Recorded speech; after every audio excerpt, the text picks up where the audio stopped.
lu kurang bercanda hidup lu. Kayak dikatain sedikit lapor pencemaran nama baik. Lu kayak sondedetan tuh buku kuat tuh apa gitu loh. Mana yang betul-betul berita, mana yang betul-betul cuman sekedar cari nama atau cari sensasi. Makanya kenapa jurnalis tuh dianggap sebagai pilar keempat demokrasi, karena powernya yang begitu besar. Lu ngelihat seorang Soeharto dari sisi pandang yang tidak pernah orang lihat. Lu lihat sekarang, kenapa dari Aceh sampai dengan Papua, ketong semua makan beras. Jadi kalau orang bilang berkarya itu lu bayar pakai uang itu masih terlalu murah. Tapi kalau lu berkarya lu bayar pakai usia, itu lo harus pikirkan sampai di situ. Apa tuh Watchdog? Ini Pak Watchdog. Orang akan nonton. Pumpede lah, babi.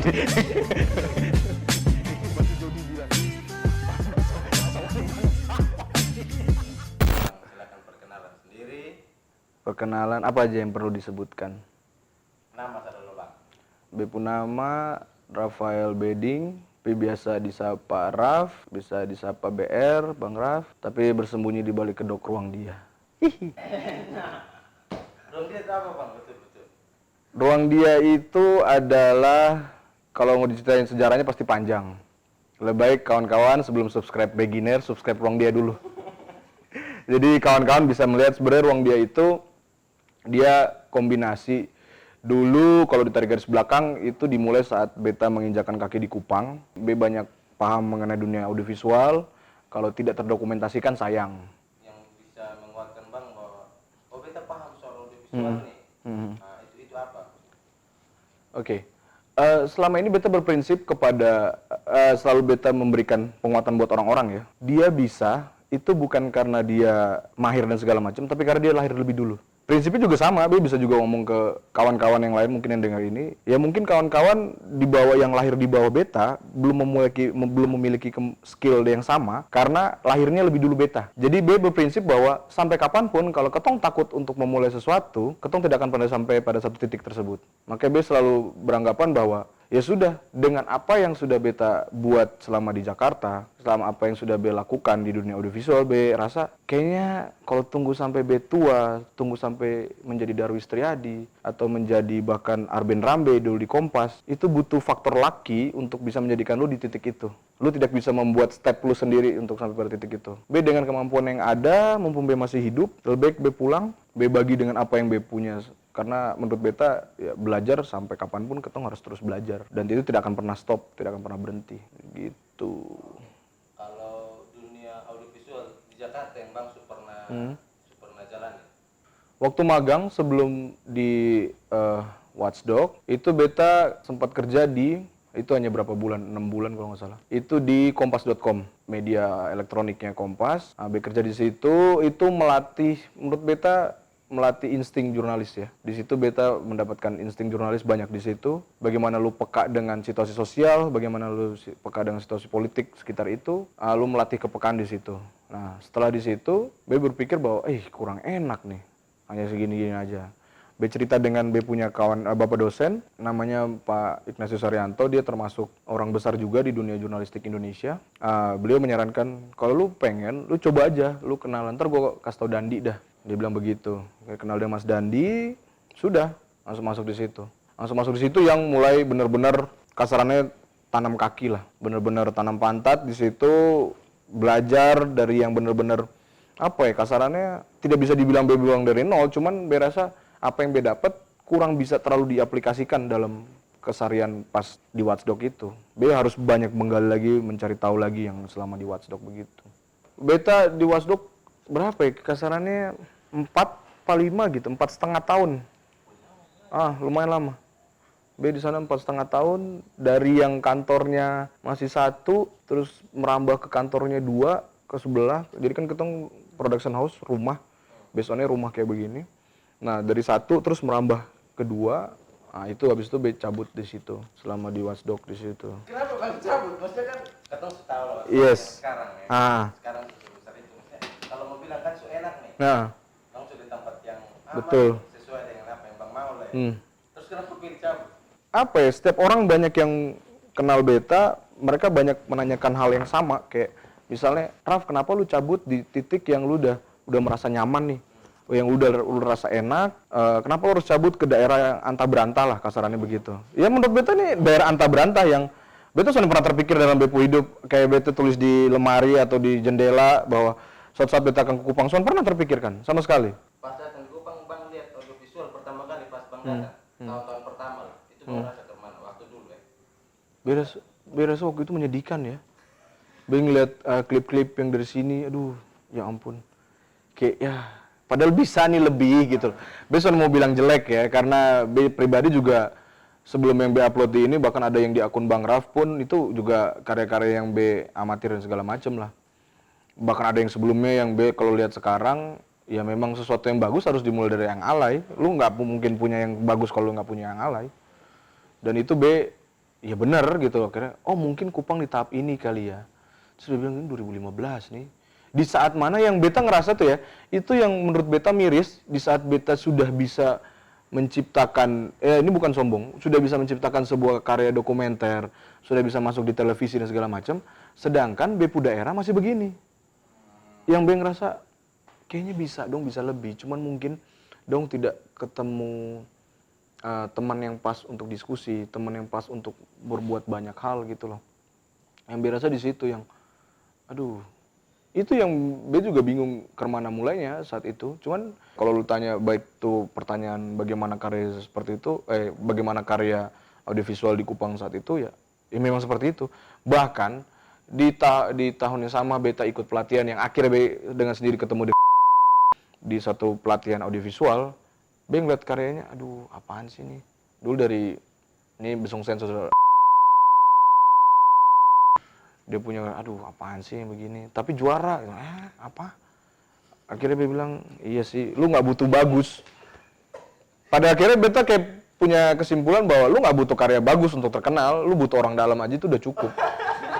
Serius, lu buat bagus, capek-capek, lu nggak ada orang dalam, lu nggak akan bisa dapet something hal yang lebih energik gitu loh. Dan akhirnya beta yang beberapa yang lomba pun B menang juga, B akuin karena beta ada orang dalam. Memang itu hal nyata. Lu akan bisa itu. Lu mau buat bagus juga, kalau lu nggak punya orang dalam susah. Hingga sampai akhirnya B bilang, oh mungkin budaya di Kupang sekarang belum bisa kayak budaya profesional di kota besar seperti Jakarta. Lu di Watchdog, kayak yang balik lagi ke Jakarta sama di Watchdog, lu punya karya sonde bagus, lu pitching sonde bagus, ya Kompas nggak mau terima, ya Bloomberg sonde mau terima.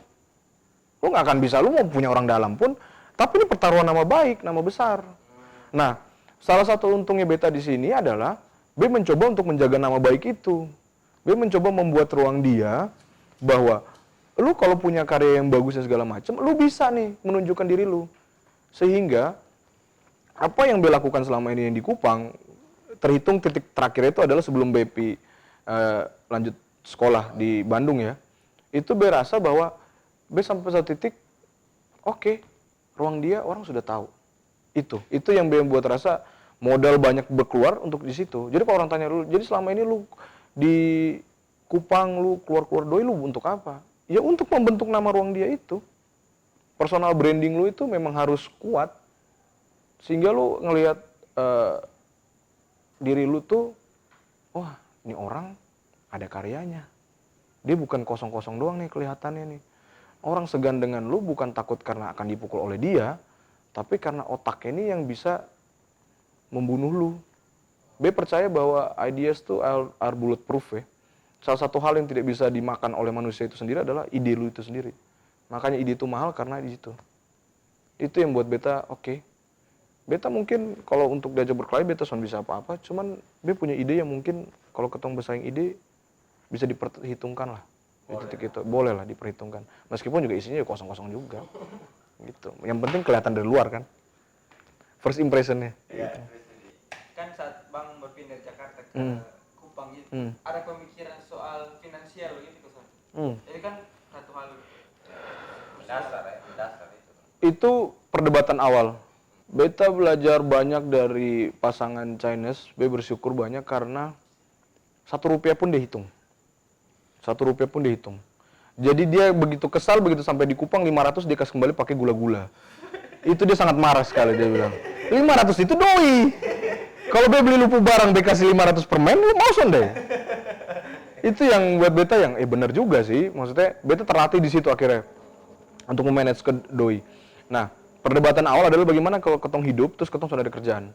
Akhirnya semua tabungan, boleh dikatakan hampir semua tabungan yang ada itu digunakan untuk bepu kehidupan. Jadi lu kayak turis sedang jalan-jalan, ya lu pakai lupu uang tabungan di situ. Jadi kalau tanya hasilnya apa, yang be bisa bilang, ya hasilnya be sudah pernah punya barang-barang yang untuk be berkarya. Tapi kemana? Ya gali lubang tutup lubang. Sistemnya seperti itu. Datang ke Kupang dengan duit yang ada, tabungan dari Watchdog, kerjaan dan segala macam untuk hidup. Lu bayangkan hidup berapa bulan tuh, lu soalnya kerja, lu dapat dari mana? Bayarnya di situ tuh, Jeff. Jadi bayar doinya tuh untuk kehidupan itu. Dari tabungan semua yang ada untuk itu. Cicil beli alat, perlahan demi perlahan. Kekumpul beli kamera, beli ini, beli drone, beli laptop dan segala macam. Terus udah, karena be mau step yang selanjutnya, be jual kembali itu barang. Begitu aja stepnya. Yang penting pernah pakai? Pernah. Bisa bawa? Bisa. Apa? Begitu. Jadi yang be jual artinya, ini be juga mau sampaikan ke Besong juga, apapun, lu jangan pernah takut dengan apapun yang lu pegang. Tapi lu harus khawatir dengan ketika diri lu yang megang, lu soalnya bisa buat apa-apa dengan itu barang. Itu yang maksud beta bilang di situ. Jadi beta soalnya pernah takut, beta tidak pernah pegang kamera. Karena pakai kamera apapun be bisa buat. Itu. Pakai kamera apapun be bisa buat. Karena sebelum dengan ada DSLR ini, be pernah ada satu postingan yang beta kalau setiap kali ngeliat tuh be pasti akan berkaca-kaca karena be mulai di Watchdog itu pakai handycam yang mungkin harganya berapa ratus ribu sekarang. Handycam, dan lu bayangkan bagaimana Mas Dandi cara mentoring lu harus turun ke lapangan dengan menggunakan kamera itu, wawancara orang, dan itu kamera itu beta berhasil untuk wawancara sampai di Grand Indonesia, sampai di orang yang punya toko besar, be pakai kamera itu. Lu mempertaruhkan mental lu di situ ketika orang bilang mau syuting, oke deh, begitu lu kasih keluar kamera, apaan nih? Intinya kan gambar. Kalau mau pakai handphone aja bisa, ya udah. Tapi di situlah itu yang be sangat bersyukur, dan itu be rasakan sedikit kecewa ketika sampai di Kupang orang bilang, "Oh bang, ketong hanya punya ini sana." Itu barang kamera, mau bagaimanapun bentuknya, mau dia jadi segitiga, mau jadi trapesium, mau jadi bahkan bulat kayak ini gelas, itu kamera. Be bilang alat untuk rekam video gitu loh. Lu jangan pernah meng-underestimate barang yang lu punya gitu. Sedangkan lu punya barang aja, lu tidak berani membuat sesuatu dari itu gitu loh. Yang be kadang stres di situ. Sampai sekarang bahkan be ketemu dengan kawan-kawan, bahkan sampai 2020. Tapi, bang, ketemu alat hanya ini, San. Lu mau tunggu barang lu apa? Lu mau tunggu barang lu sampai Ariko atau Red atau apa maksudnya? Lu kalau tunggu sampai situ, lu sudah akan pernah mulai. Jadi itu, be bilang dengan kamera itu baru perlahan-lahan, benar didikan Mas Dandi itu. Lu harus berani. Jadi bukan kamera yang mendrive lu, tapi lu yang mendrive kamera gitu. Lu jangan menyembah kamera gitu loh. Lu sembah diri lu sendiri gitu loh. Lu tingkatin skill. Jangan karena kamera besar baru lu mau berkarya. Dari situ baru naik ke ada Nex VJ. Ada, kalau di Sony itu ada Nex VJ, itu dari lebih keren, lebih besar bodinya. Lu bisa main bokeh dan segala macam. Dari situ naik lagi ke ada yang HXR. Dari situ baru boleh dikasih turun pegang 5D. Baru. Jadi lu kira beta masuk di Watchdog langsung pegang 5D? Woi, son deh bapak. Be pegang dari begini nih ya. Nah, lu pegang sekarang sebegini. Be dulu begini, setangan, Pak. Dan lu bayangkan momen paling keren saat be pegang itu adalah ketika ada konferensi pers, itu be ingat sekali, konferensi pers di gedung KPK, Semua lu tahu itu jajaran TV-TV itu itu kamera kabuak maipung. Besar, tripod 3, tinggi besar. Dong siapkan satu slot untuk Watchdog. Yang be buka cuma tripod yang lu punya ini, tripod kecil, truk, terus taruh ini. Jadi semua besar, cheat, besar lagi. Tapi ada cheat. Apa nih? Watchdog. Oh, Watchdog. Tapi itulah, beta sedikit bangga kenapa di Watchdog, karena di antara para kawan-kawan jurnalis di sana, Watchdog berhasil menempatkan posisinya sebagai media alternatif yang bisa berkarya sesuai dengan lupuk hati nurani. Dan itu yang beta dapat dengan bepu kawan-kawan yang selama ini masih berkarya di sana. Beta dong respect dengan Watchdog karena itu. Susah bang, ketong sekarang jujur duit nih nomor satu. Nah, hasil lu mau lu yang apa yang lu liput, nanti apa yang lu tayangkan itu urusan editor, bukan urusan lu lagi. Iya kan? Urusan pemimpin perusahaan seperti itu, bukan urusan lu lagi. Lu tidak ada hati nurani. Bekerja hati nurani di kalangan jurnalis itu mungkin tai kucing ya menurut beta ya. Gue bisa sampai bilang kayak gitu karena banyak sekali kawan yang di sana, yang bahkan kenalan kawan yang di lapangan pun dia juga ngomong seperti itu. Bang, ketong nih gaya-gaya saya pakai seragam, pakai ini. Watchdog tidak punya seragam pak, baju kaos, cuman model kartu pers, tulisan Watchdog. Gitu. Sudah jalan gerak. Lu bayangkan lu mau liputan orang terus lu harus booking janji, lu harus janji terus dari mana mas? Dari Watchdog. Apa tuh Watchdog? Gitu. Ini Pak Watchdog. Jadi ketika TV Line itu datang membutuhkan waktu perkenalan cuma 2-5 menit, Watchdog tuh membutuhkan 10-15 menit untuk meyakinkan kalau ini bukan orang bercandaan gitu loh, bukan orang mau buat video terus belajar lupu tempat sebagai tempat latihan untuk buat video coba-coba, enggak gitu loh. Seperti itu. Dulu itu sebelum di Kompas, itu tuh tayangan di Kompas, tayangan namanya Penjuru Kota. Jadi buat di situ.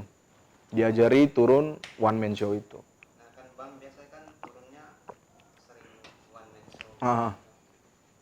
Nah, kebanyakan di sini kayak bisa nakal, Hmm. Nah, kira-kira menurut Bang itu apa yang didapat ketika turun sendiri? Nah, ini yang gue juga selalu pengen bertanya kepada orang, kenapa lu selalu berani pergi sendiri gitu loh. Yang kadang gue lihat sekarang ini kayak ada orang-orang yang buat video harus turun rame-rame, harus turun segala macam. Kalau lu bisa kerjakan sendiri, kenapa harus banyak? Mungkin mereka berpikir bahwa ini karena porsi kerjaan berat, maka kita harus berbagi. Ada yang sebagai reporter, ada yang sebagai ini, ada yang sebagai ini. Cuman gue melihat bahwa tidak menjadi keren dan asik aja kalau lu nggak turun sendiri gitu loh. Beta kayak ngerasa, beta selama lu percaya diri kok. Soalnya bang, ini. Kalau lu turun sendiri bisa toh? Bisa bang, cuma harus tunggu kawan. Tunggu buat apa? Gue bilang, lu gerak aja toh. Maksudnya kalau lu mau syuting apa ya udah gerak syuting. Yang penting lu sudah tahu toh. Makanya yang mungkin profesi VJ itu jadi dulu itu jarang diminati oleh TV-TV karena mungkin cost budgetnya kecil sebenarnya ya. Dong mungkin tidak perhitungan dong mungkin tidak bisa kalkulasi main duit dan segala macam, nggak mungkin di situ. Sehingga dong jarang menggunakan video jurnalis. Sebenarnya video jurnalis atau VJ itu enak karena one man show, lu terlatih untuk turun sendiri as a producer di lapangan, lu menentukan, terus as a cameraman, lu yang menentukan angle lu, dan sebagai reporter yang menanyakan dan langsung membuat naskah. Lu pernah bayang deh, liputan tayangan, kalau mungkin lu lihat ada di, ntar kalian semua bisa putar di, tes aja searching di Google Penjuru Kota, kan lihat itu ada yang bepu nama, itu semua turun itu sendiri, bahkan sampai ke wawancara orang. Lu bisa bayangkan bagaimana caranya, lu sebagai pewawancara sekaligus melihat kamera, melihat frame-nya, mengatur frame-nya, terus mengatur jalannya interview. Itu menurut beta asik dan akhirnya sekarang pun tinggal terjadi di Kupang pun ya, kalau ajar kawan-kawan dan sekalian mungkin yang di KFK, itu kalau lu bisa turun sendiri ya udah turun. Lu harus percaya diri dengan lu punya. Ketika lu dipanggil sebagai reporter bisa, ketika lu dipanggil sebagai kameramen bisa. Nah makanya ketika beta keluar dari Watchdog kan jaringan silaturahmi tidak pernah putuskan. Jadi suatu saat dipanggil ya udah, Raf sebagai reporter, ya sudah, beta menjalankan sebagai reporter. Raf sebagai kameramen. Untungnya apa? Untungnya adalah ketika lu sebagai reporter, lu tahu gambar mana yang akan diambil oleh kameramen. Ketika lu sebagai kameramen, lu tahu reporter akan omong ini, gua akan ngambil gambar ini. Karena lu sudah terbiasa berpikir bahwa ada isi yang akan disoundbite-kan, akan ada gambar yang melengkapi ini. Sehingga kan kalau orang yang mungkin dua jiwa, dua pemikiran, satu ngambil gambar ke sini, satu mau membuat begini.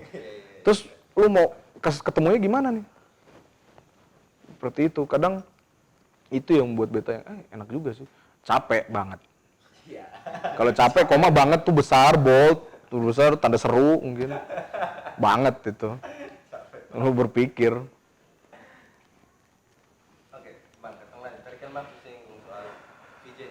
Ah. video jurnalis. Ah. Kalau yang sepengalamannya Bang, apa bedanya video jurnalis dengan video-video yang lain? Maksudnya video biasa-biasa. Itu menarik. Video jurnalis kan produk dari jurnalistik. Simpelnya adalah itu. Produk dari jurnalistik apa aja? Kalau lu mau bilang karya audio berarti ada yang berita di radio. Kalau karya yang benar-benar secara tertulis itu ada di media cetak.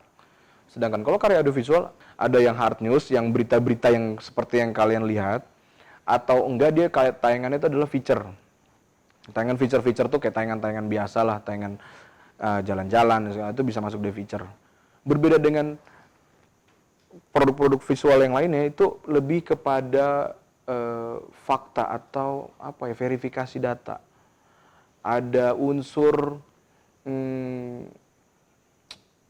ya mungkin verifikasi data itu yang paling diunggulkan, karena verifikasi data itu lu menanyakan validitas ini benar kok sonde, berdasarkan fakta atau tidak. Jadi tidak semata-mata lu hanya tayangkan karya ini karena bagus, tapi karena memang ini sesuai dengan fakta yang ada gitu. Lu bisa membuat tayangan kayak misalnya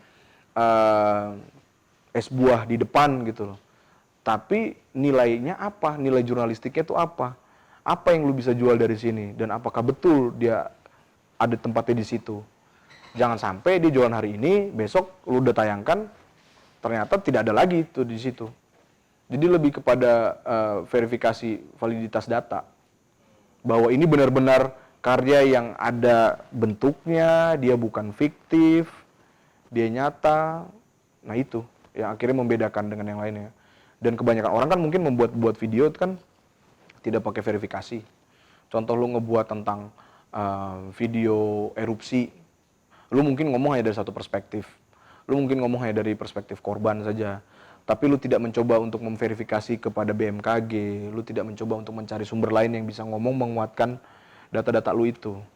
Itu yang sebenarnya paling membedakan sekali adalah seperti itu. Jadi kasarnya video biasa itu tidak pakai effort, video jurnalis itu ada effortnya lain.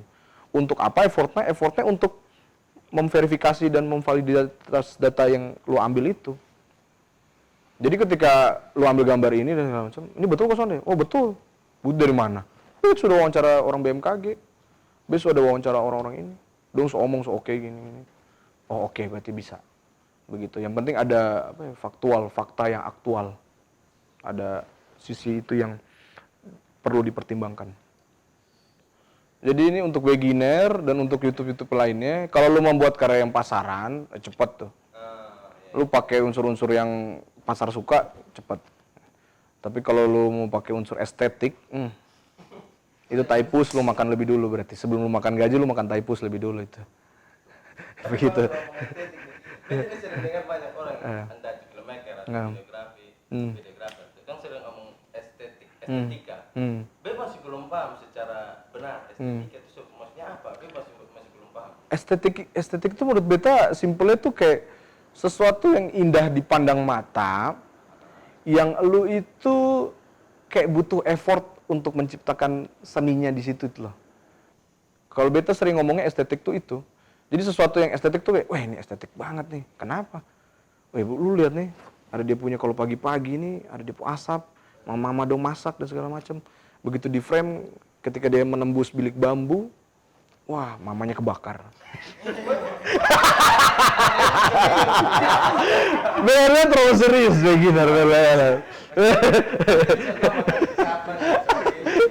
Iya. Kalau Bebe pikir seperti itu. Jadi kan kalau video jurnalis itu dia soal kayak apa data yang memang betul-betul nih Terverifikasi. nih.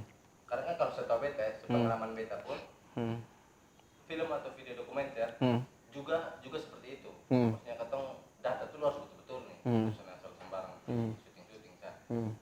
Nah video dokumenter atau film dokumenter itu bisa disebut video jurnalis atau sonde? Kalau disebut video jurnalis sonde, kayaknya video jurnalis itu dia hanya identik balik back to basicnya, kata jurnalisnya itu. Sehingga ini adalah produk dari berita. Ini adalah produk dari berita yang disiarkan atau ditayangkan di format berita, TV berita, acara-acara berita. Begitu. Sehingga kalau sudah menjadi karya film dan segala macam, itu sudah bukan video jurnalistik, itu sudah karya film. audiovisual yang bentuk film atau karya audiovisual biasa, video biasa yang ada di YouTube atau di mana. Tapi basicnya kalau video jurnalistik ya back to basicnya, entah pengembangannya seperti apa, bahkan sekarang besok pusing TV dong masuk di YouTube dan segala macam. Dia bilang, dulu itu ada buku judulnya Blur, itu kalau salah dia dari Bill Kovac kalau nggak salah. Dia salah satu bapak jurnalis juga. Dia bilang bahwa memasuki era tahun-tahun di atas 2018-2019an, masuk ke tahun-tahun 2000-an ini, itu kita akan masuk ke dalam era nama zona blur, di mana semua itu akan menjadi abu-abu, semua itu akan menjadi campur aduk. Karena penetrasi media masuk besar, sosmed pun masuk besar. Sehingga orang susah untuk memfilter mana yang betul-betul hoax, mana yang betul-betul karya, mana yang betul-betul berita, mana yang betul-betul cuman sekedar cari nama atau cari sensasi. Itu memang sudah diprediksi seperti itu. Sehingga ketika masuk sekarang ya biasa udah heran kenapa akhirnya banyak artis yang mulai membuat YouTube-nya sendiri karena ngerasa di TV mungkin bayarannya kecil, sehingga beta punya nama, buat ini sah. Sekalipun lu kayak nonton Raffi Ahmad dari bangun pagi sampai mungkin nanti tayangannya akan berlanjut sampai Rafathar punya anak dan akan ada orang yang tetap nonton, gitu bisa jadi kan.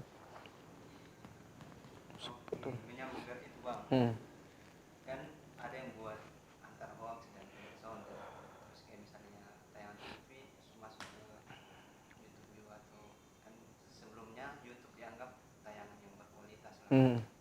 Terus sekarang masuk gitu.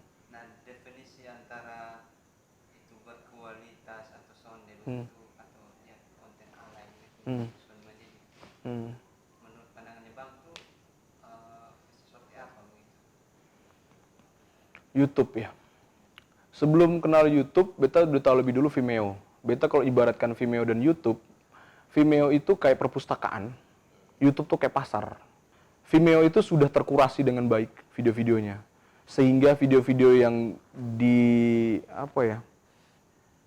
secara algoritma di support untuk didukung naik untuk ditonton, itu karyanya memang sudah banyak dapat hasil like, dan memang orang-orang itu banyak orang-orang yang kerja di dunia audiovisual banyak yang taruh karyanya di showreel-nya, banyak taruhnya di situ.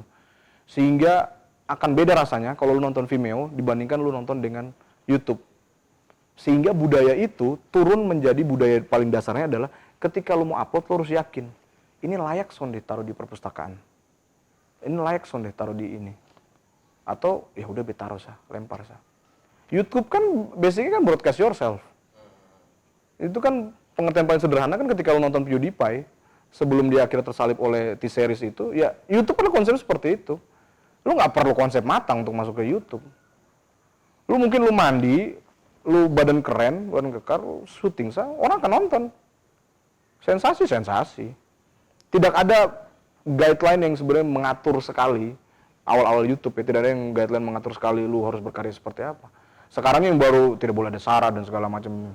Cuman basicnya ya karena dunia digital ini sebenarnya tidak ada aturan yang pasti yang mengikat sebenarnya, sehingga lu bebas untuk buat apa aja. Makanya beta salah satu orang yang cukup menentang ITE ya. Maksudnya itu kayak membuat negara kita kayak bangsa lemah gitu loh. Lu kurang bercanda hidup lu. Kayak dikatain sedikit lapor pencemaran nama baik. Nama lu itu mau dicemarin segapapun, lu kayak sonedetan tuh bukuat tuh apa gitu loh.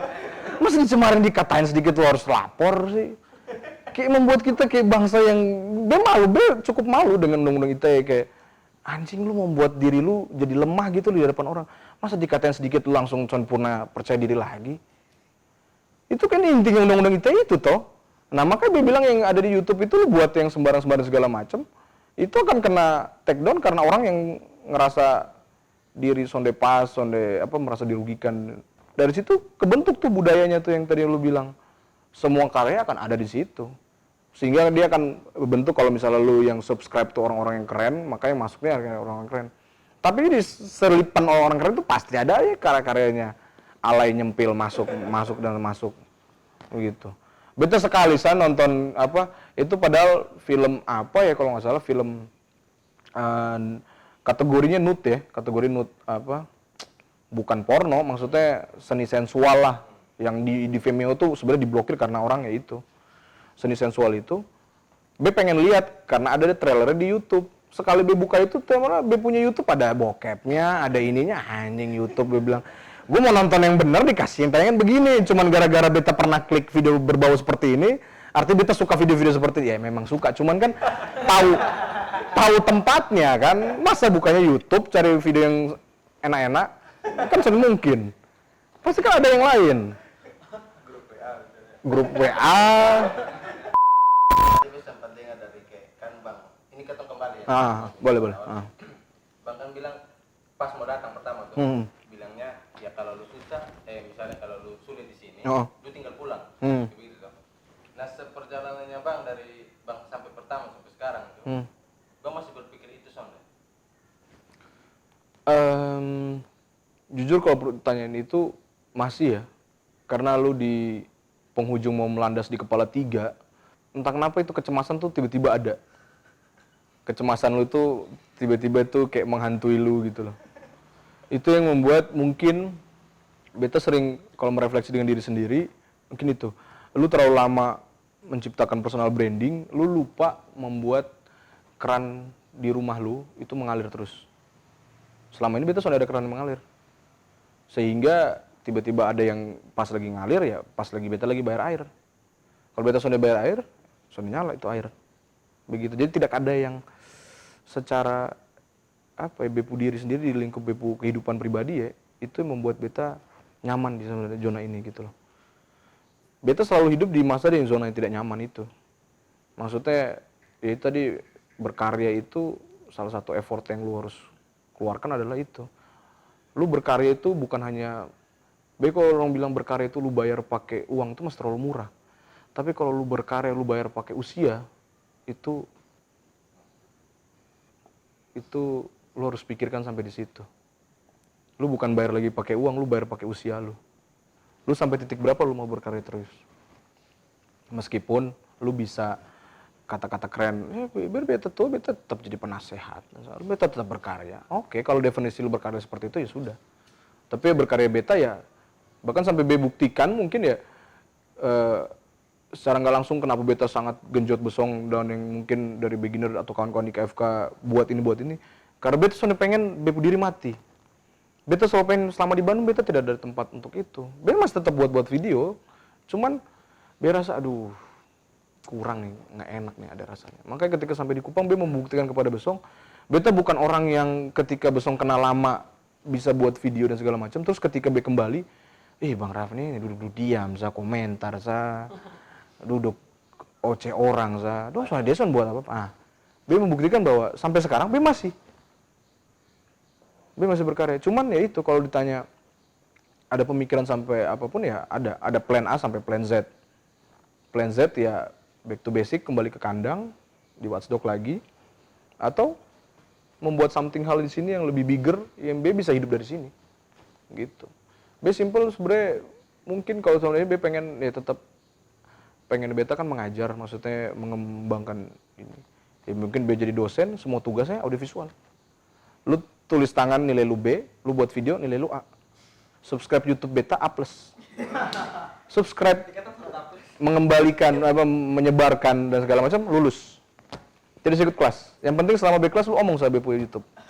Lu cerita di lu kawan-kawan, pas B di kantin lu terdengar ini, wah udah. B langsung rekomendasikan lu ke dosen lain. Ini anak bagus, Bu. Ini anak rajin nih anak. Begitu. Kalau mau dapat nilai, lu cari kuliah dapat nilai. Aduh, Bapak ya. Ya mungkin kalau di sini kuliah dapat nilai wajar ya, tapi kalau di kampus dulu nilai itu nomor kesekian mungkin. Ini memang tidak baik untuk diikut contoh yang baik.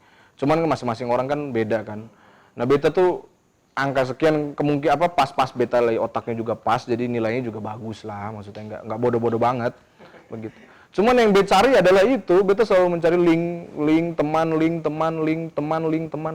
Itu yang membuat lu bertahan panjang ya itu. Tetap ada link dan segala macam. Sampai lu ke Papua pun juga karena link. Itu yang beres benar ya. Beta cari yang lain ya, beta cari link dimanapun tempat. Begitu. Bahkan sampai Jody mungkin kalau beta bisa menambah bepu usia lifetime di surga, beta kan jadi Jody. Jod ketong garap proyek gereja, kok banyak, kok masuk. Ya kan ruang dia bertobat kan. Kan ruang dia kalau lihat kan senang buat yang enak-enak, senang buat yang senang-senang. Nah itu. Kalau lu buka Instagram ruang dia itu kan, senang buat yang senang-senang. Itu. Hidup senang-senang sampai lu pikir mati masuk mana, babi. Aduh, tai. Kebetulan, Hah. Bang ini kan kuliahnya jurnalistik nih. Akhirnya video jurnalis. Nah, menurut Bang, Bang pernah sonde temukan orang yang dong son belajar itu secara formal ya. Tapi dong mau masuk di video jurnalis. Itu kira-kira menurut Bang bisa sonde? Bisa, kalau dia punya hati nurani, dan yang kedua tidak malas. Dua kuncinya. Punya hati nurani dan tidak malas. Itu dua kuncinya. Karyanya akan bisa sama. Dan bahkan lu tidak perlu mengklaim ini karya video jurnalistik, tapi ketika orang nonton dengan paket lengkap dan data yang komplit, wah kelas. Itu aja cukup.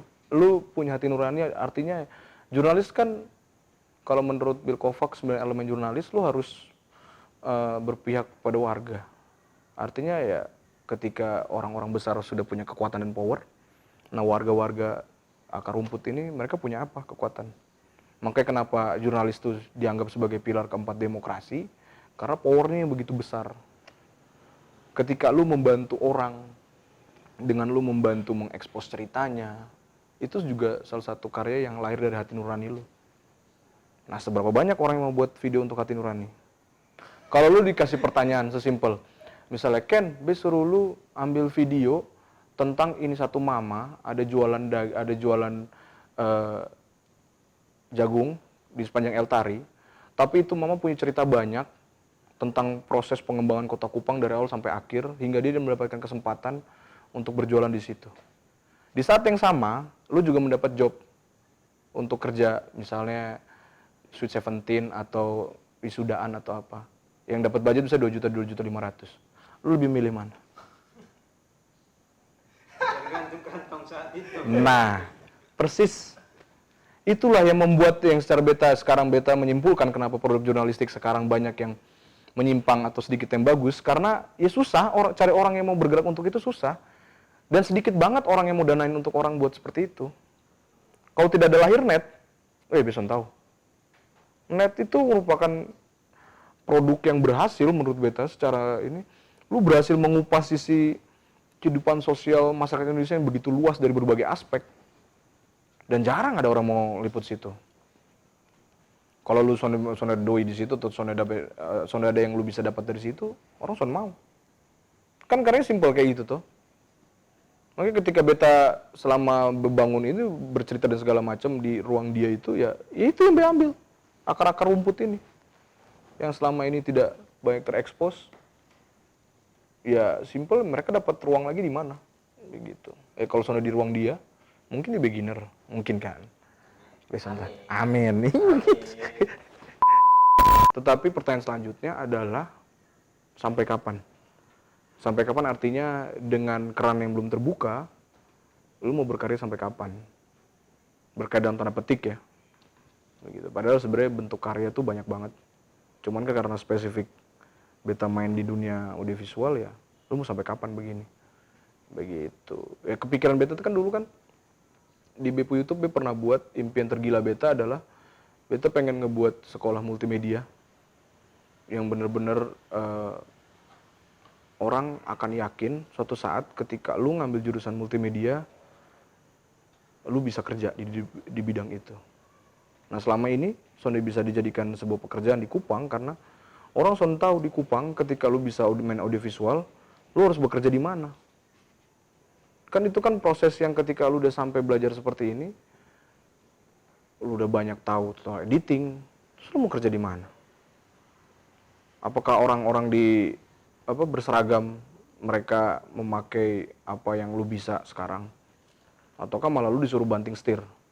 Tadinya lu kenal Premiere Pro, lu jadi kenal Microsoft Word. Kan sesimpel itu. Yang betul-betul berkarya. Nah, sedangkan kalau di sana, di Jakarta, ketika lu berkarya menekuni dunia ini, ada tempatnya untuk lu berkarir itu.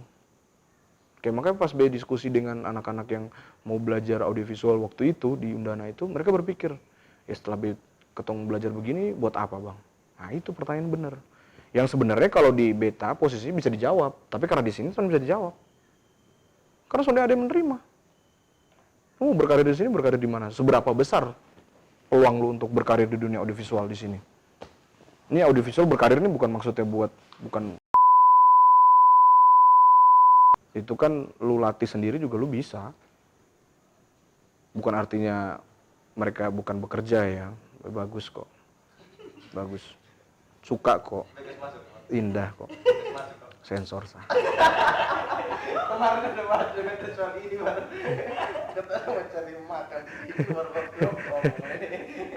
Karena sejak awal sebenarnya kalau itu udah banyak yang sebenarnya memang sekarang mungkin orang lihat gambar terang tuh. Ini definisi gambar terang nih yang lebih lu kasih lampu lu kasih banyak sampai putih kulit tuh.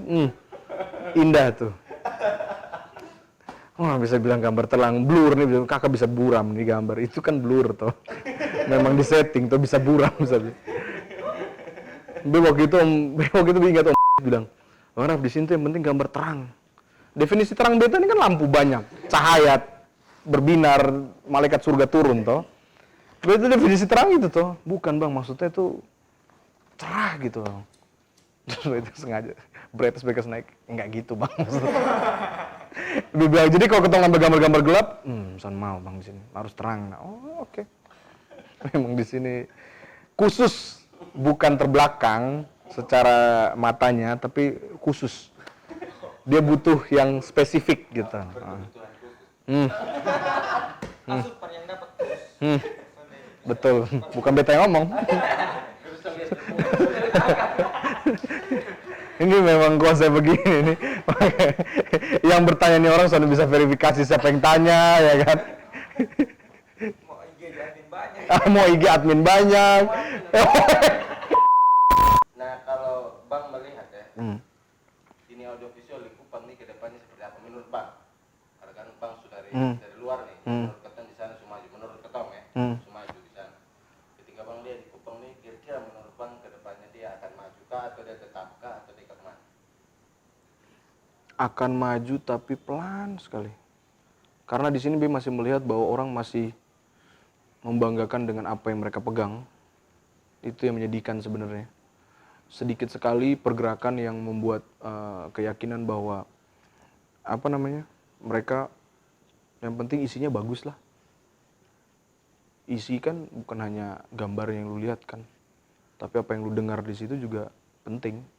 Nah, apa yang lu dengar ini kan berarti kan dari segi konten. Nah, orang tahu ya, sampai di Kupang yang begitu sampai yang tenar adalah karya-karya candaan lawakan apa? Sensor salah. Bantu maksudnya. Iya, orang akan bilang dia pasti berkarya toh. Ya. Cuman kan kalau itu definisi berkarya yang mungkin kalau Kota Kupang pakai, berarti susah untuk mencari yang berfaedah, yang memiliki nilai guna. Beta sampai saat itu bahwa lu kalau hanya buat video yang biasa tapi tidak memiliki guna sosial tuh susah. Ya mungkin mereka akan ngomong lagi kan buat orang tertawa kan berguna. Kan selalu ada pertanyaan. Pembelaan seperti itu kan selalu ada tuh. Karena apa ya? Beda pandangan. Membesarkan dari segi apa? Sedangkan kalau beta ya harus kuat di konten dan di isinya. Begitu. Bahkan beta tidak mau meng-underestimate beta punya vlog sendiri karena sekalipun itu beta pakai vlog yang udah ada di pasaran, tapi beta selalu menyelipkan, selalu ada cerita di balik aktivitas hari itu. Selalu ada pesan yang beta kasih dan segala macam yang lu harus mikir untuk di situ. Sehingga beta sonde bilang beta punya vlog sendiri ya, dia yang bukan karya yang beta buat video-video biasa, tapi yang vlognya itu sendiri itu adalah karya yang biasa karena itu. Beta pikir keras. Kalau ada yang tidak ada dalam hari itu, beta cari pikir keras ini cerita apa ya. Soalnya ada bisa buat itu, sudah, bisa naik. Begitu. Berarti kalau dan yang beta lihat juga, dong terus ada seperti itu karena orang cari. Nah, kalau menurut bang itu kemana? Maksudnya dosa mungkin buat kalau orang sudah cari.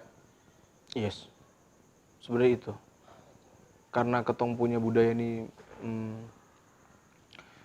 budaya yang kekeluargaan yang di sini, itu yang menurut beta ngebuat ketong susah untuk memberi makan yang berat-berat. Orang di sini sangat senang dengan humor lelucon. Sebenarnya bisa lu paksa untuk memberikan tayangan yang berguna kecuali kita punya sama rata semua. Nah, masalahnya kan di sini banyak YouTuber yang ada di Kupang, mereka memilih ngambil jalur yang orang suka, bukan apa yang orang butuh. Iya kan? Yang orang suka adalah yang bercanda-bercanda. Makanya mereka tidak mau berpikir keras seperti beginner. Maksud beta itu, kalau misalnya nih ya, ada 100 channel baru kayak beginner, orang Kupang bisa berubah. Kalau. Nah, tapi kalau misalnya hanya cuma beginner, sampai lebaran sama monyet juga nggak akan kebentuk. Maksud buat ketemu putus asa nih. Sonde, ini memang harus lu masukkan dalam lu punya jati diri bahwa itu adalah salah satu pencapaian. Artinya lu berani mengambil jalur lain dibanding jalur orang. Dan lu harus sudah tahu konsekuensinya apa. Beta, jangan kan sebelum Besong, sebelum beginner ada, ruang dia pun juga berpikir seperti itu. Hingga akhirnya sekarang subscriber naik padahal beta sudah ada konten. BMP bilang seperti itu. Beta tahu pada satu titik bahwa beta mungkin akan menyerah, kalah dengan situasi dan segala macam karena tidak ada support yang lain. Coba ada 100 buat video tayangan channel kayak ruang dia di Kupang aja. Jangan ngomong NTT terlalu besar. Di Kupang aja. Yang persis. Itu akan beda. Tayangan yang tersebar di algoritma yang di Kupang itu beda. Nah, sekarang yang tersebar kan seperti itu. Belum lagi ditambah dengan ketong punya apa nih kata? Ada yang toel. Belum lagi ditambah dengan apa namanya, orang punya kebiasaan share-share yang enggak. Itu yang aduh, be sampai bingung. Ketong sudah bisa tadi be bilang back to yang apa yang be sudah bilang di zona blur tadi. Ya di situ. Sehingga susah sekali untuk membentuk mendidik ya mungkin ya. Mendidik orang untuk bisa menerima karya-karya seperti ini. Makanya kalau misalnya suatu saat beginner berubah haluan menjadi channel lucu-lucu, beta akan paham. Berarti Besong mengerti dengan apa yang diminta pasar. Nah, sekarang kan posisinya lu dalam berkarir seperti ini kan apa yang lu pentingin? Gitu kan. Beta mulai dengan YouTube sehingga tidak ada penyesalan di ruang dia itu karena apa? Karena beta tahu beta akan kecewa suatu saat. Jadi beta mulai di YouTube itu dengan rasa kekecewaan. Karena lu tahu lu akan kecewa, jadi ya sudah lu hopeless. Apa yang lu mau taruh ini yang penting, apa yang lu buat itu sesuai dengan lu punya hati nurani, itu sah. Jadi ketika mau apa kecewa, bisa rasa dari awal kali buat. Seperti itu. Orang-orang yang kayak di konten isi serius itu masih minoritas begitu ah. Yes. Kira-kira menurut bang tuh perlu maunya baik kesannya kalau katong sasarannya anak-anak yang baru kayak SMP, SMA yang katong apa dong tuh maunya katong kayak kasih pengaruh dong supaya kayak pemikiran sejak dini begitu tuh kayak terbuka sampai kayak mungkin target kayak 5 tahun atau 7 tahun begitu dong bisa dong pemikiran sematang sehingga banyak yang kayak dari dong tuh yang buat konten-konten yang sedikit ada isi lah begitu. Kira-kira itu berpengaruh ke soalnya. Kalau melihat lu punya apa yang lu buat hingga akhirnya ditiru sama orang, itu prosesnya itu mungkin makan waktu yang lebih banyak lagi. Tapi mungkin lebih dipersingkat lagi, kalau menjawab lu punya pertanyaan tuh tadi, back to apa yang lu jangan ngomong pengen ngebuat apa untuk orang lain nih. Tapi selama menyimpulkan beta kadang kalau orang mau membuat channel baru dan segala macam diskusi dengan beta, lu buat siapa yang lu suka dan lu mau. Jangan buat apa yang orang mau. Dia bilang lu kalau ikutin apa yang orang mau, sonde akan dapat sampai di situ. Sonde akan, susah sekali lu mencari orang punya apa yang orang mau nih susah. Lebih baik lu menciptakan sebuah pattern sendiri, lu pattern sendiri bahwa ini beginner, lu suka nonton, tidak suka tidak usah. Beta son paksa. Di ruang dia seperti itu, dia ngomong. Lu kalau son suka dengan ruang dia, lu kasih dislike. Gunanya tombol dislike adalah wujud karena lu tidak suka. Gitu. Lu jangan cari likes terlalu gampang, Adi. Tapi cari dislike yang orang berani ngomong kalau itu yang susah. Yang berani, kayaknya lu besok karya terlalu begini-gini. Sehingga dari situ kebaca tuh. Seberapa banyak orang yang pengen nonton karya yang serius, seberapa banyak orang yang tidak pengen nonton karya yang serius. Kalau lu pengen suatu saat orang akan melihat lu mengikuti dan segala macam, coba nanti mungkin kawan-kawan yang akhirnya nonton ini, kawan-kawan coba nonton sebelum nonton vlognya Rong dia itu pasti itu kawan-kawan harus nonton. Coba kawan-kawan nonton karyanya Casey Neistat. Casey Neistat itu lu akan membayangkan dia tuh one man show. Dia kasih terbang drone sendiri, dia kasih terbang gimbal sendiri. Lu lihat berapa shootnya yang dia buat tuh sendiri. Gimbal terbangnya maksudnya kemana? Hah? Gimbal terbangnya maksudnya kemana? Tadi bilang apa? Gimbal terbang. Drone. Drone. Gimbal terbang susah kan? Tidak bisa. Tapi kan di drone juga ada gimbal.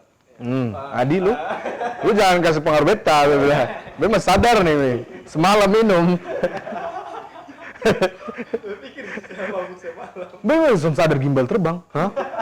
Betul juga ya. Tapi begitu. Ada gimbal di dalam. Berarti kan kunci itu yang penting konsisten,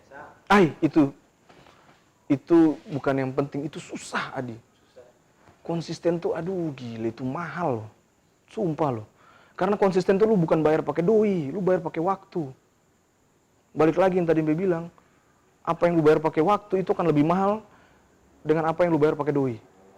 Kayak misalnya lu lihat tiba-tiba lu berkarya sekarang rambut tubuh lu masih hitam, tapi lu masih dalam tanda kutip tidak ada apa-apa saat lu berambut putih, lu akan pengecewaan lu tuh akan wah anjir.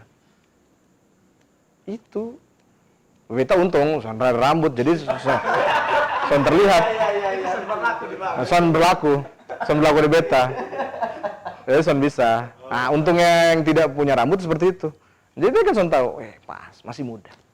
Itu mungkin yang membuat beta terjebak sendiri di situ. Lihat. Sampai nonton misalnya sampai nonton tuh slang gitu. Dalam satu album tuh full kayak album yang dong konsep dia mau kritik tapi ada satu atau dua peluru lagu cinta yang orang suka. Jadi kayak satu album tuh kritik tapi ada peluru yang dong pakai untuk dong yang secara pasar begitu. Kira-kira bang pemikiran begitu atau nanti tulus buat beta buat sana ada pikir yang penting beta buat. Kalau untuk di beta sendiri, beta berpikir yang tadi yang barusan lo omong, buat sah. Karena ini Be bisa nyambung, mungkin Be lompat dengan apa punya beta, Be punya pandangan ya soal idealisme. Idealisme itu kemarin itu terakhir, beta akhirnya setuju dengan, sepakat dengan itu. Be diskusi dengan salah satu mas di balik behind the scene-nya artis besar, sebut saja Pamungkas. Ini besok pasti sensor banyak nih ya. Nah, Mas Nur ini udah diskusi dengan dia, terus ketong berdebat, terus dia bilang, kayaknya memasuki zaman sekarang ya, ketong tidak bisa memakai term idealisme itu seperti apa yang dulu ketong anut. Yang dimana lu harus sesuai dengan lu punya ego dan segala macam. Idealisme itu sekarang yang menjadi berat dari idealisme itu adalah ketika lu mencoba mencari titik tengah antara ego lu dengan pasar. Dia tuh harus ada di tengah. Apa yang membuat dia sulit? Ya menjadikan dia di tengah. Dia tidak berat ke kanan, tidak berat ke kiri. Dia terus ada di tengah. Itulah yang seharusnya ideal yang lu dapat tuh di situ. Kalau lu terlalu memperhatikan ego, lu susah untuk menemukan pasar dari karya lu. Kalau lu terlalu memperhatikan pasar, lu susah untuk menaruh skill kehebatan lu di situ. Skill lu adalah memainkan kamera sampai jungkir balik 360 derajat. Tidak bisa lu keluarkan karena lu montingin pasar. Pasar kan suka gambar pusing-pusing. Kok lihat syuting satu buat adegan, satu beradegan bagi kayak cewek, kayak perempuan, lucu dan segala macam, lebih gampang. Pasar suka sonde? Suka. Skillnya dapat sonde? Ya sonde. Kayak yang penting lu punya apa? Aksi yang di situ yang lu jual. Lu tidak mikir-mikir sulit ini harus syuting kemana jungkir balik. Dan itu susah. Itu lebih susah ketimbang lu hanya berkarya sesuai dengan apa yang lu mau. Coba lu buktikan, itu susah. Untuk membuat itu berada di tengah, titik tengah itu. Dan beta, oke, beta sepakat dengan ini. Dan iya sih, kita tidak bisa idealisme itu berkarya sesuai dengan lupu ego. No. Beta sampai titik ya, berkarya dengan lupu ego, apa yang lu dapat? So dapat apa-apa. Buktinya apa? Beta, so dapat apa-apa. Tetap begini-begini aja. Ngomong dalam konteks YouTube ya. Dulu pernah beta ada pikiran untuk buat sketsa, komedi dan segala macam. Cuma beta langsung lakukan karena apa? Ih, buat begini nih. Buat apa? Oh? Mematahkan frame yang bang Yes. Beta tidak mau jilat bepu ludah. Hanya merevisi ludah, sah. Toh. Sehingga itu lu jilat, lu pakai bebek, lu olah dulu, lu bersihkan, lu cleaning. Covid pun. Covid pun kerja. Apa yang buat susah kira-kira bang untuk kita berada di tengah-tengah itu? Membuat itu menjadi nyata. Yang susah membuat beta ya membuat itu menjadi nyata, bukan hanya sekedar di awang pemikiran saja. Ini kan kayak lu mengutip kata Aristoteles atau Charles Darwin atau apa. Gampang kutip orang punya. Oh ya Mario Teguh. Tapi lu buktikan sendiri, wah ya Pak, susah. Nah sekarang yang di titik ini Be baru sadar itu. Yang Be bisa lakukan apa? Mau back ruang dia reborn. Oh Tuhan nih. Sampai kapan nih ruang dia reborn nih terus ruang dia reborn again. Setelah ruang dia reborn mati terus muncul lagi ruang dia reborn again. Terus karena panjang ruang dia never dies. Gitu kan? Seperti itu. Akhirnya yang bisa dilakukan karena oh ya udah nih, beta ada lab lain nih untuk melakukan hal seperti ini. Ya udah di Hip Today. B buat itu di Hip Today itu dengan kawan-kawan musisi di situ. Sehingga bukan hanya lu yang mengerti musik yang bisa mengembangkan ini benda. Lu butuh plus satu untuk membuat ini menjadi karya yang betul-betul. Dan itu diakuin sama si Mas Nur juga bilang ya iya. Pamungkas juga nggak akan jadi apa-apa kalau di tahun dia ada orang kreatif di baliknya. Begitu. Nah kesalahannya beta di ruang dia kan orangnya beta, kreatifnya beta. Tidak ada orang lain yang berpikir. Beta dapat masukan dari insight, baca komentar dan segala macam, begitu. Sehingga nih kalau yang lihat apa yang di ruang dia yang paling banyak orang tonton itu adalah video pengalaman beta pas di Papua. Beta sadar yang begali adalah bukan karena video ini bagus sonde. Bagus secara artnya sonde. Teknik pengambilan gambar sonde bagus. Beta ini cerita beta naik pesawat yang orang belum pernah naik pesawat itu. Hal baru. Oh, benar. Semua hal yang baru orang suka. Tapi tergantung seberapa jauh lu akan konsisten di karya itu. Nah, sedangkan yang B buat itu kan selama beta di Papua, karya-karya beta di Papua yang B buat itu. B buat vlog tentang orang akhirnya tahu, oh di Papua tuh kalau orang nangis banting-banting badan. Oh, begini lucu ya. Karena dong saya pernah lihat hal seperti itu. Begitu apa yang baru itu yang susah sebenarnya untuk buat itu. Terus kalau yang kembali kita di bang dia tadi itu menurut bang yang orang lebih kenal kan masuk bang brand gitu. Orang yang lebih kenal Bang Raf di ruang dia sebagai YouTuber atau Bang Raf yang jurnalis, videografer kayak gitu. Nah, kira-kira perbandingan itu mana yang lebih kuat? Nah ini lucunya B punya brand sebagai seorang video jurnalis itu justru nggak terlihat karena brand beta yang bentuk ruang dia itu senang buat yang senang-senang sehingga dong tahu video event Bang Raf, video party Bang Raf. Karena jujur B suka untuk video yang seperti itu. Video yang lu bisa mengeksplor lu diri, lu punya skill dan segala macam, lu bisa taruh di situ. Lu video wawancara presiden, lu taruh glitch di kiri kanan. Lu taruh jungkir balik dia, lu putar balik dia, soalnya mungkin. salah satu tempat atau media yang bisa lu buat itu adalah itu. Sehingga Bet terima kasih banyak untuk yang sudah memberikan brand rokok di sensor apa? Sebenarnya bisa sih Andreson yang menyebutkan, cuman terus ada kerjaan. Kebetulan kan beta juga. Semua di sini saya menggunakan. Kebetulan juga terpakai asbak. Semua di sini Mas. Begitu. Ya, orang mungkin sekarang betanya dari kalian yang kenal beta karena apa?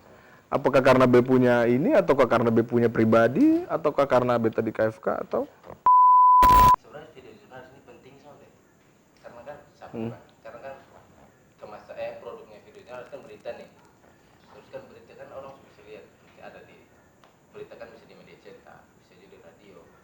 Nah video jurnalis sendiri kalau menurut Bang penting sama. dia sampai kapanpun akan menjadi tetap yang utama, karena berita akan selalu menjadi asupan yang orang nonton setiap saat, dan orang yakin bahwa apa yang sudah ada di situ itu benar adanya, tidak dibuat-buat.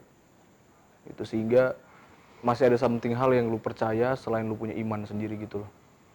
Jadi itu yang membuat video jurnalis itu sampai kapanpun akan tetap bertahan, sekalipun dia akan dalam format medium yang berbeda, yang mungkin nanti ke depan video jurnalis itu sudah ada di billboard, ada di mungkin di mana-mana selain di YouTube, tapi sampai kapanpun dia akan menjadi sebuah produk media yang tetap akan mendapatkan kepercayaan.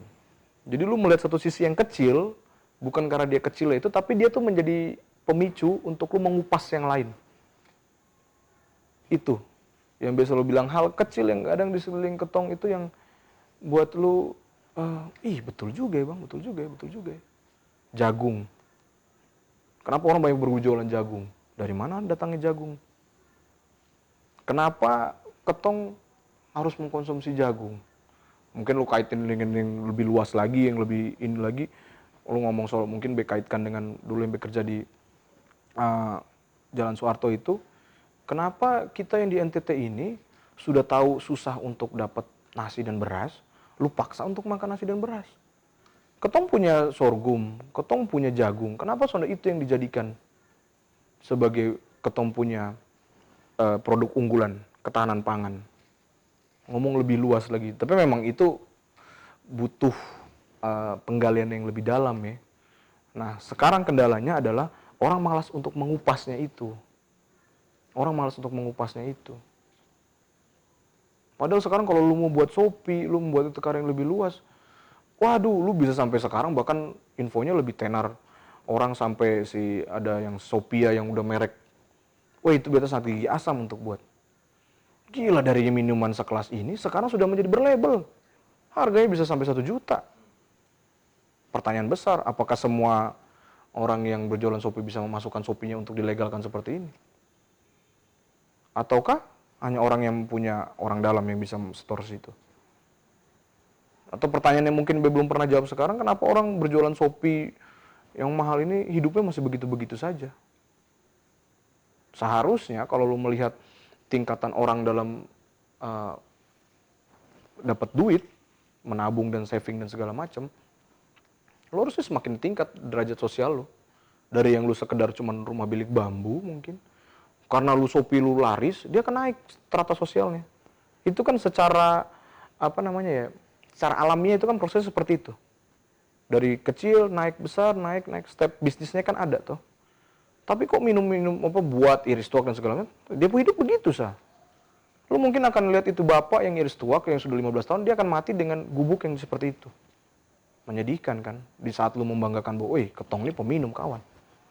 Ketong daerah ini tukang minum. Ya minum dari sisi lu tidak melihat dari yang bagaimana pembuatnya, proses buatnya. Balance nggak itu, seimbang nggak itu. Sehingga karya yang lu buat bukan berat pada peminumnya, tapi harus lebih berat kepada para pembuatnya. Lu bayangkan ketong buat waktu itu dengan Watchdog, buat tayangan yang di Jalan Soeharto itu, ketong buat tayangan di Jalan Soeharto, hanya untuk menjawab, orang waktu itu, ingat sekali, tersebar meme orang bercandaan bilang, piye kabare anak zamanku toh. Ketong hanya membuat jawaban untuk itu. Ketong mencoba menjawab bener sonde enakan di zaman Soeharto ketimbang sekarang. Hanya itu sah. Bener nggak sih?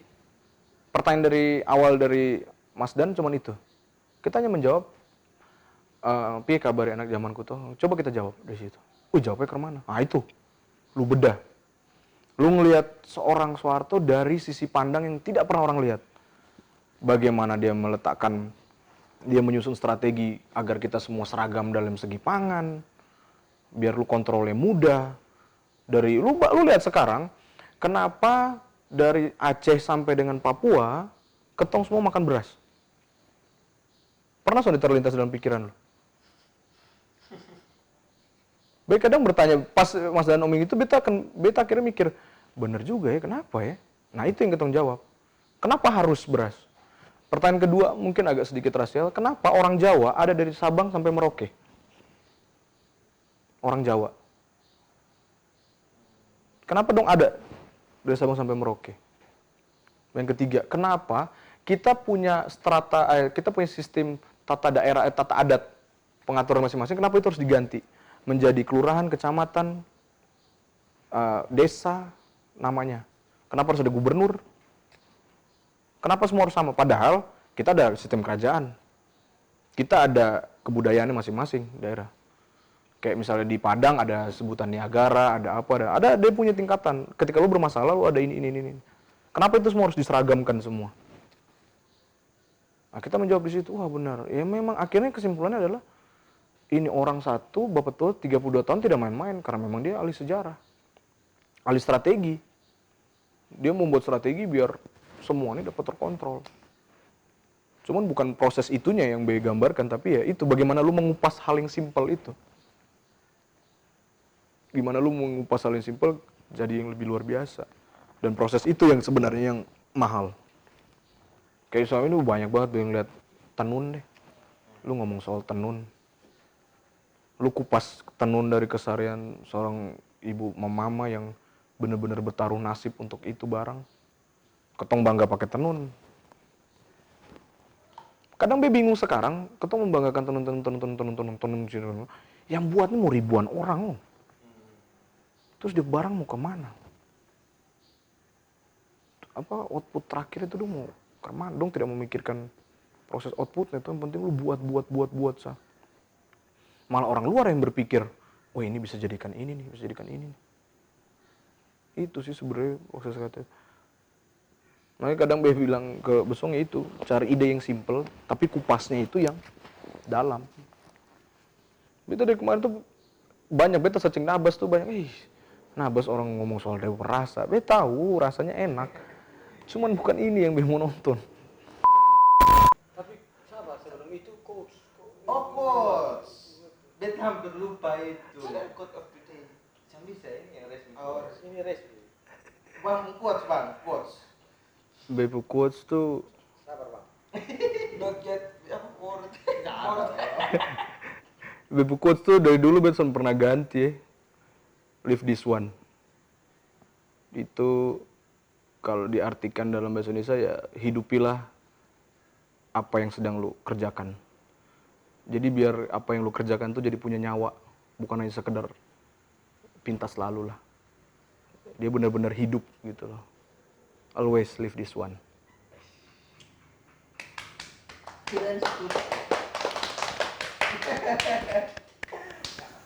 Coba ketemu beberapa maaf dari sudut agama lah.